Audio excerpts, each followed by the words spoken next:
Hollywood box অফিসে এখন রীতিমতো টাকার বৃষ্টি।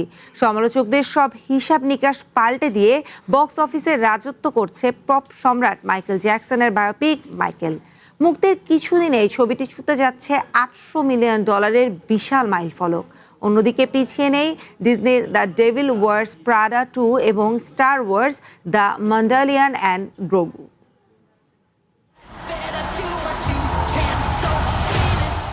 সমালোচকদের বুড়ো আঙুল দেখিয়ে বক্স অফিসে রীতিমতো ঝড় তুলেছে পপ সম্রাট মাইকেল জ্যাকসনের বায়োপিক মাইকেল। মুক্তির প্রথম দিনেই $39 মিলিয়ন বেশি আয় করে তাক লাগিয়ে দেওয়া এই মিউজিক্যাল বায়োপিকটি এখন ছুঁতে যাচ্ছে $800 মিলিয়ন মাইলফলক।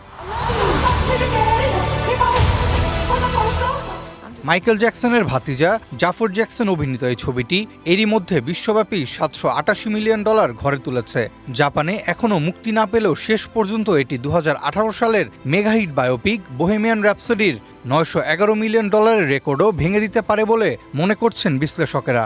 আর তেমনটা হলে এটিই হবে ইতিহাসের সবচেয়ে বেশি আয় করা মিউজিক্যাল বায়োপিক।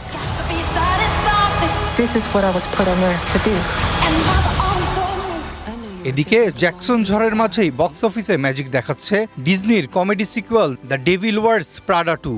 মুক্তির চতুর্থ সপ্তাহে এসে বিশ্বব্যাপী $600 মিলিয়ন গণ্ডি পেরিয়ে গেছে ছবিটি। উত্তর আমেরিকার চেয়ে আন্তর্জাতিক বাজারেই সিনেমাটির দাপট বেশি চোখে পড়ার মতো।